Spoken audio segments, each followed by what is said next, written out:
Hey, it's Laurel, and it's time to check the tables.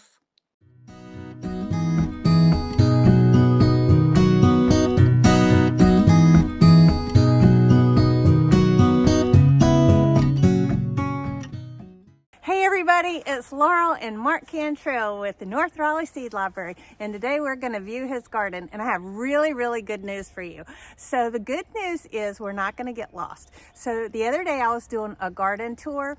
It was from Lark's house over to Eric and Maria's house, and I might have gotten a little distracted, and we were in a wagon train, right? We had cars behind us, cars in front of us, and I was not paying attention and I started following the wrong car. So I got there a little bit late, and I don't think the guy pressed charges. It's like stalking, but to be determined. So now I'm just gonna follow Mark around his garden, and we are not gonna get lost, and we're gonna have a great time. And I'm so excited that he opened it up for us. So thank you. You're welcome. And hardly anybody ever sees this, so I'm kind of glad you guys are here. It's gonna be great. Stay tuned. We're gonna learn how to use the selfie stick. That's right.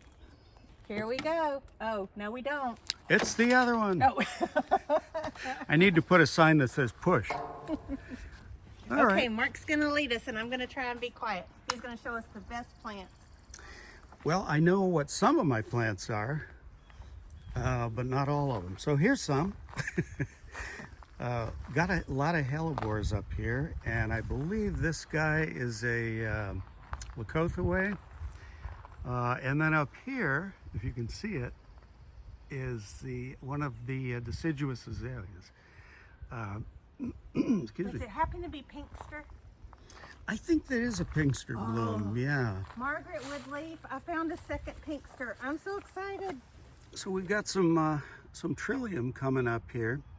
They start out white like this, and then they turn pink like that, which I think is pretty cool.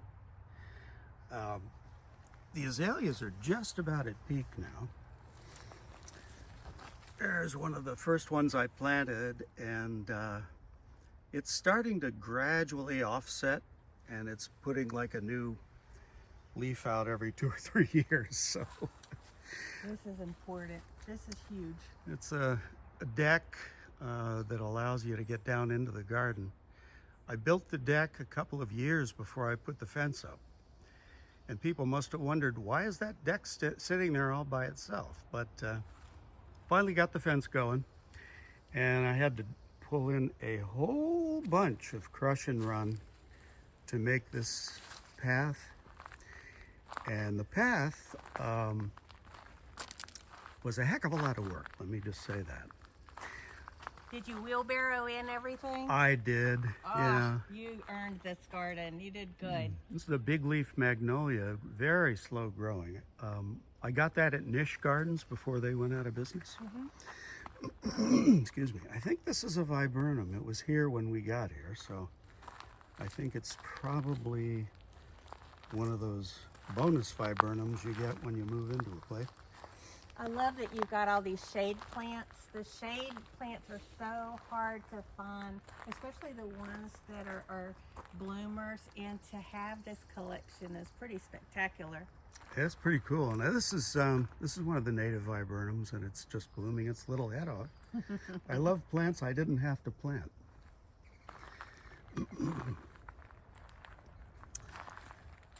So one of these guys is coming up. Planted this several years ago and was hoping it would offset, but so far it has not. Those are good because they give you the surprises when you're not expecting it. Oh yeah. You'll get that random little new plant, and it just makes you feel like $1,000,000. It's like you got one over on Mother Nature. Yeah, I like anything I don't have to pay for. Oh my goodness. Please tell me, is that the ruby? Help me. It's an anise? Oh. I believe. No, is it? Calacanthus, sorry. I'm going with you. I know some stuff. Star ruby magnolia. But it's not all. That, is it? It's no, okay. it's a calacanthus. What do they call it?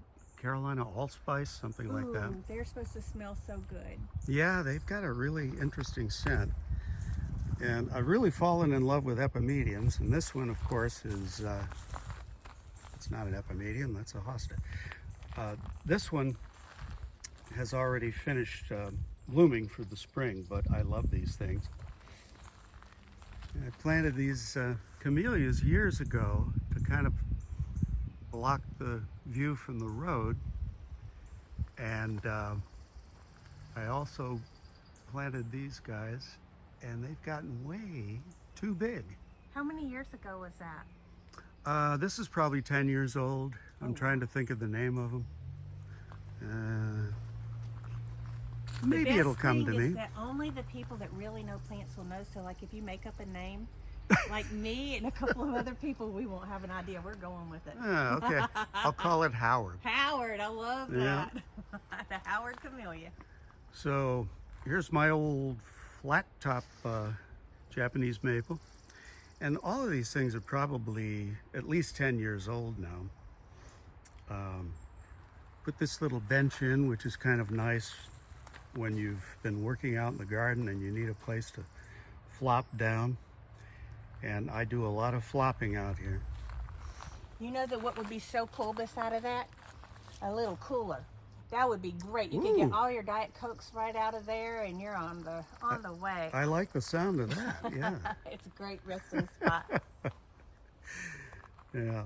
So as I say, I know some of these plants, but not all of them. So I'll just point this thing, and you at home can go, oh, that's a XYZ plant. And I'll go, cool. There's another one of these guys, and Mayapple, I think they call it. I don't remember planting it, but there it is. So that's cool. We've got a lot of Japanese maples. I don't want to point this in the sun, but Japanese maples, camellias, and epimediums are the ones I fell in love with. This one's called a banana shrub. I recently found out that it's actually a magnolia, but it has never bloomed. It's supposed to have these yellow blooms on it, and well, it just doesn't. So sad. All of the azaleas are like right at peak, so Laurel really picked a good time to come here. Oh, and I built all these little bridges when I first put the paths in, and had no idea how labor intensive that was going to be. You know what's bad about the bridges? It gave me the I want, so I know what I'm going to talk to Mike about when I get home. They're beautiful. And the bridges go over these swales, and the reason I put the swales in was because we used to have flooding down here, and it would just go everywhere, and unfortunately it would spread weed seeds all over the place. So instead, I put these paths in and put the swales in too with the gravel and everything, and now we don't have to worry about that anymore, which is nice. That's a wonderful idea.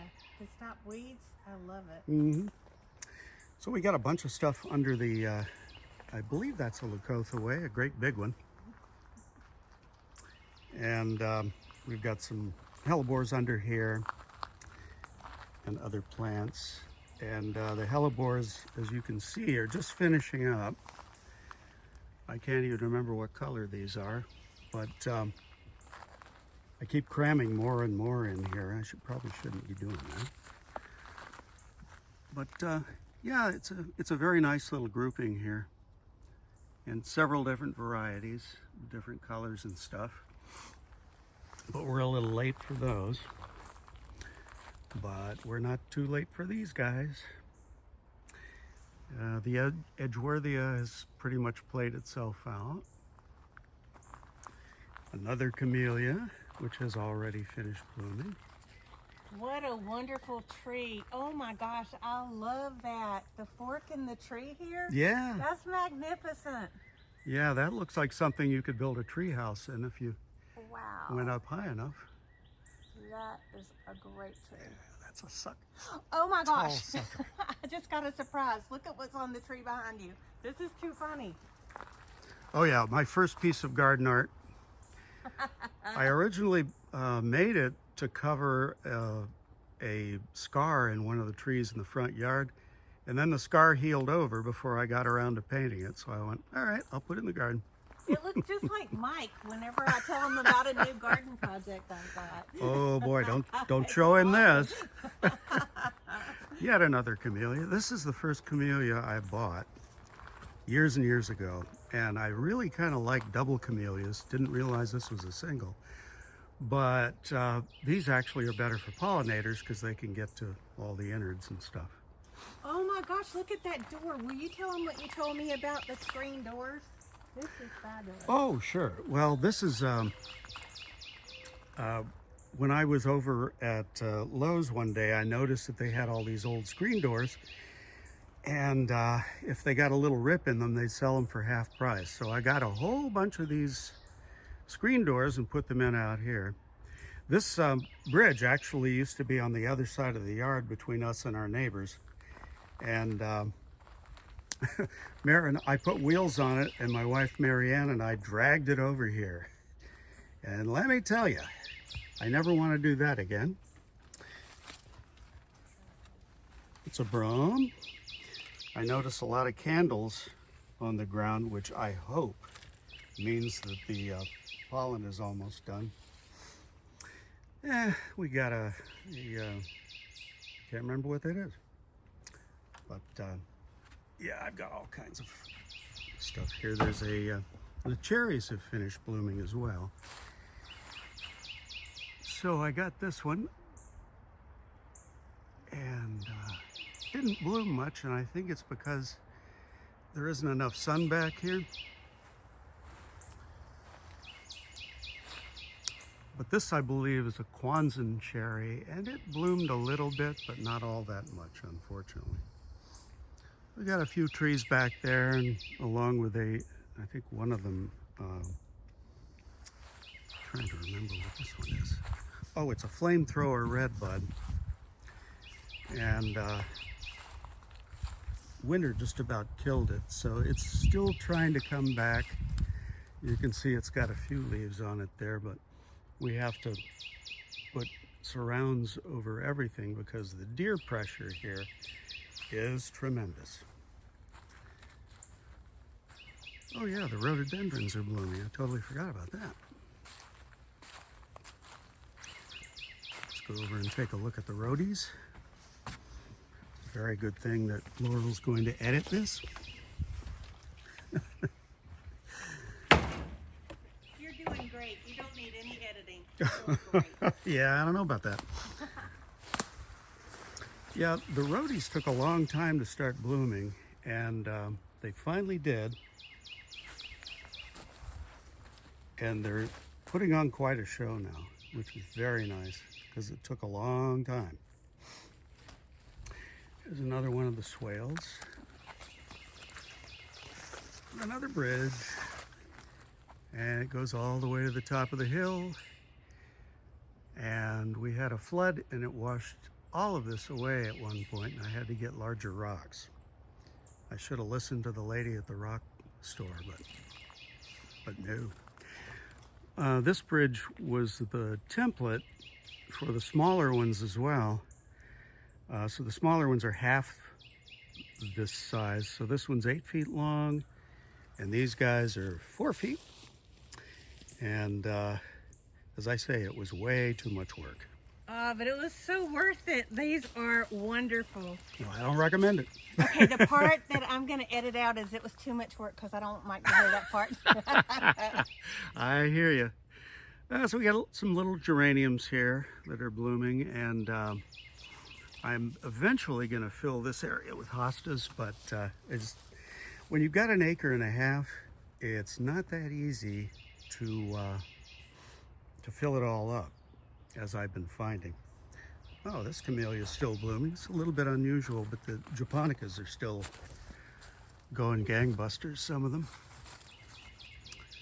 And this is one of my favorites. I love the form of it because it's so nice and tight, and I love the color as well.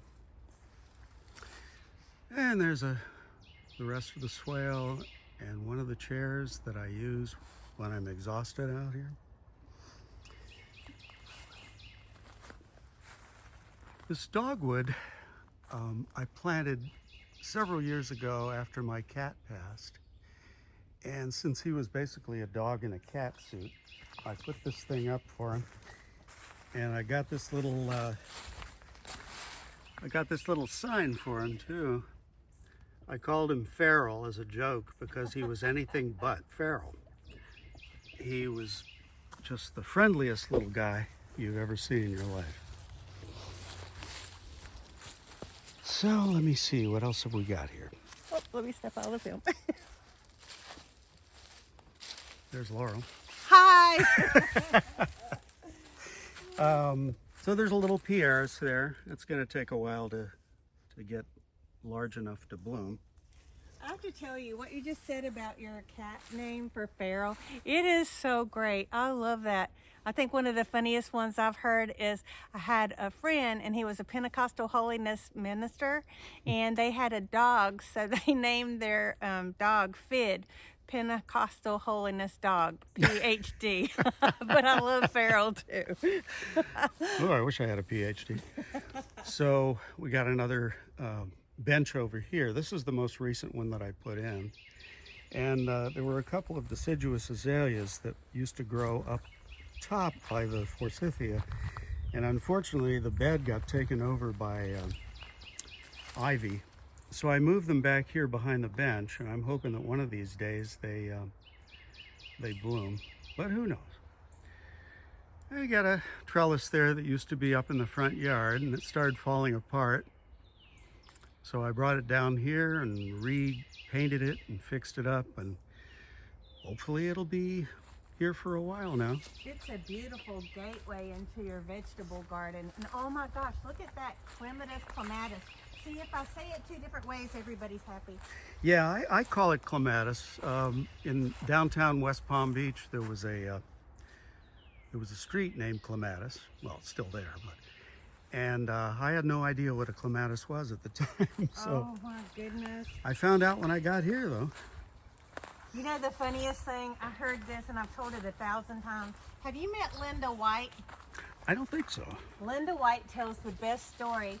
She and her husband are from New York, and so they didn't know how to say Fuquay Varina. And so they went to a McDonald's in Fuquay, and she asked the person at the counter, would she please tell her husband where they were and say it slowly. So the person at the counter said, McDonald's. Oh, that's hilarious.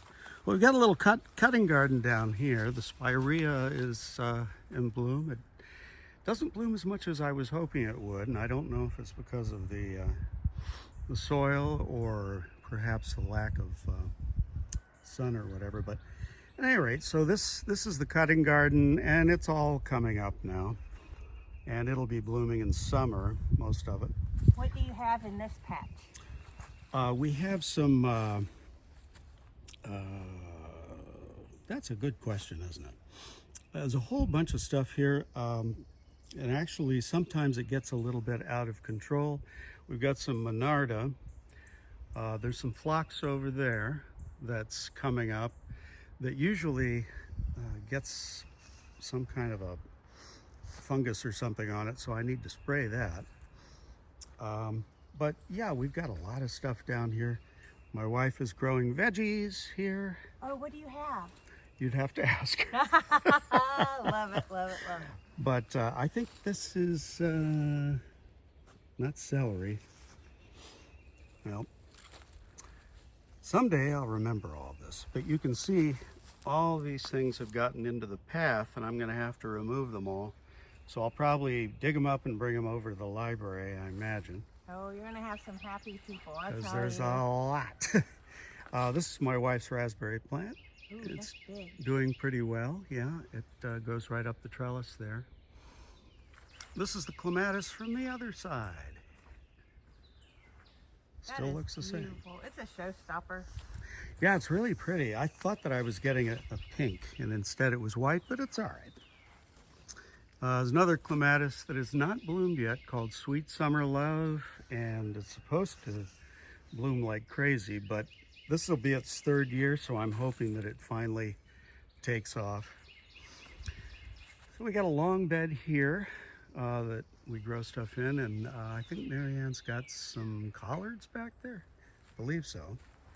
I like your raised beds. I really, really like the one that's brick. She's Oh, got yeah. a whole brick form all the way around. It is genius. Yeah, when I first got here, there was a huge pile of bricks down here.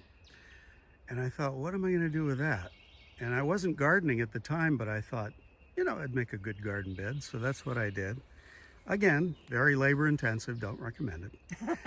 But it's beautiful. Here's some kale that Marianne is growing. And we have a blueberry bed here that we're going to have to enclose because everything likes blueberries, it turns out. So it'll be, well, looks like the little berries are already coming out on it, aren't they? Yeah. And I still got a few flowers going too. So put little doorways everywhere because we used to have this garden completely enclosed so that the rabbits and so on wouldn't get to it. And then I put a fence all the way around the whole thing, so we didn't need this fence anymore. I like that idea. And I love that you've got that tool mailbox. Yeah. That is so smart. I know so many people are doing that now, just putting up an old mailbox and keeping all their hand tools there. I lose mine all the time. I don't care if you paint it orange. I'm going to lose them. I would take a picture of it, but it's covered with mold, so No. I'm not going to You are mess with fine. it. And then you got a daylily patch over there? We've got, over here, Yes. What these are mostly, well, yeah, there's daylilies down here. There's a lot of lilies, plain old lilies, and then we have some peonies over here. That's a tree peony there. Oh, those are cool. I moved both of these, most of these actually, down from up in the front yard because the trees had grown in and they weren't getting enough sun anymore. And so moved down here, and they're still kind of trying to come back, but they're gonna get there, you know. I love the whole idea of having the whole place fenced in with doorways, because so many times you go to yards and there's just all these little spaces that are just caged up, and to have the freedom to be able to move around and get to your plants without having to uncage everything, it's just genius. We'll have to come back when these are all in bloom and Absolutely. take a picture of those, take some video of them then.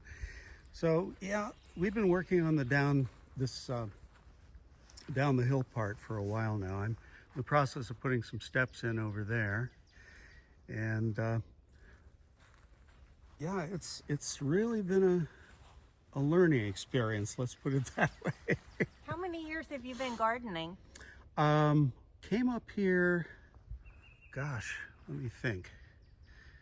We came up here in '99, I believe. And there's a magnolia I just planted. And I believe I started with one plant.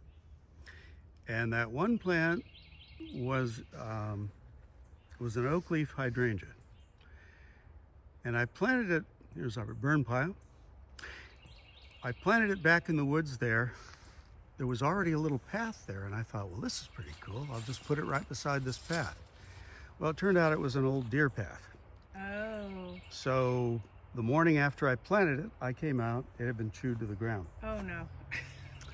That's when I started thinking, oh, there's my wife. That's when I started thinking about putting a fence around the place, and it was years before I was able to do that, but it helped a lot. Well, I'm going to flip the camera around. Okay. Let's see. Maybe not. Maybe not. Hang on, I'll start a new video. Okay, we're going to try this one more time. Again, we're just learning this selfie stick business. So where did you move from?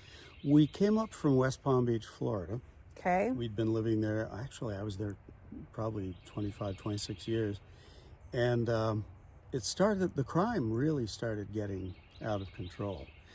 And there was actually a machine gun battle not too far from where we lived between the cops and some jewel thieves who were coming back from Palm Beach. And we thought, maybe it's time to get out of here. But we already had some friends that had moved up, and we thought, well, they seem to like it, so we came up too. And then you found out about our deer bandits, and Then I found out about the deer. Oh my gosh. But you know, it's kind of surprising that I ever got into gardening, because when I was a kid, my dad called himself a gardener or a landscaper, but he actually mowed lawns and trimmed hedges. And I hated it. I had to go out with him in the summertime, and it was hot and everything. And I said, well, as soon as I grow up, I'm never going to look at another plant. Then I got a Jackson Perkins catalog, and it was like a perfume in it, you know. I could smell it before I took it out of the mailbox. And I thought, yeah, maybe a rose would be nice. Well, it's not easy to grow roses in Florida. I'd say it's almost impossible. So I did grow that one rose, the Fragrant Cloud, I think was the one it was called. And it lasted a few months before it died horribly. And so I said, okay, that's that. And then I got up here, and I noticed everybody's yards were so nice with all these flowers and things. And I thought, maybe I should do that. So I got that oak leaf hydrangea that immediately died. So I got the hang of it, but it took quite a while. Well, I tell you, I was trying to get Mary Ann to get in the picture, and she's Oh, like, no. That's not going to work out. I mean, I'm so grateful for this, and I'm glad that you kept trying. When things didn't work out, you just kept throwing stuff in the ground. I think that's all of us, how we kind of got into it. You just keep going, and something will stick, and then all of a sudden you get the bug. And I'm not talking about like the bugs on your plants. I'm talking about the gardening bug. Not talking about COVID. No, we're talking straight up gardening bug. And you just have to do it, and you think about it, and then you start planning, and then you start meeting the other gardening friends, and it just becomes this community. And I have found out that the gardeners are the nicest people in the world. They really are. It's like the most generous. They will give you the shirt off their back, super independent for the most part. And I'm telling you what, if there's a problem, they will figure it out. I mean, Yes, they will will. research. So I have just found myself involved in the best community, and I couldn't be more grateful. And I couldn't be more grateful for you taking time to show us your garden. Oh, it's been fun. Thank you. I'm glad you came over, and come back when the lilies are blooming. That sounds great. Okay, so I do know one thing about the selfie stick. Okay, I don't know anything much about computer stuff with selfie stick stuff, but I know that if you lift it up here, I don't have a double chin. Hi! Hey, I like the sound of that. Have a great day, everybody. Thanks so much for joining us. See ya.